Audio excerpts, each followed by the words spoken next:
कराची में टैंकर और trawler mafia कब तक मासूम शहरियों की जान लेते रहेंगे? कौन इन्हें लगाम डालेगा?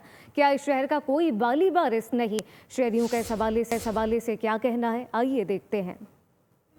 माफिया की बात है, उनके पास सिर्फ और सिर्फ पैसा कमाने के लिए वो दिन में, जबकि डंपर को अलाउ नहीं है दिन में, वो रात को अलाउ होते हैं। तो जारी बात है, नाअहली किसकी है? गवर्नमेंट की है। तो वो उनका काम सदेबाप करे और क्या कर सकते हैं। इस वक्त कराची में जो हादसात पेश आ रहे हैं उनकी जिम्मेदार सिर्फ और सिर्फ सिंध गवर्नमेंट है, हमारे इदारे हैं। क्योंकि सिंध गवर्नमेंट में नाअहल तरीन लोग बैठे हुए हैं जिनको ना एडमिनिस्ट्रेशन चलानी आती है और ना इदारे।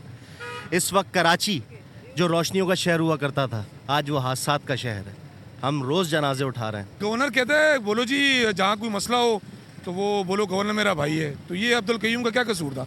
हादसा DIG ट्रैफिक सिंध की इंतजामिया जब तक ठीक नहीं होगी ना, करप्ट माफिया जो ये सिलसिला चलते रहते हैं, अफसोस ही कर सकते हैं।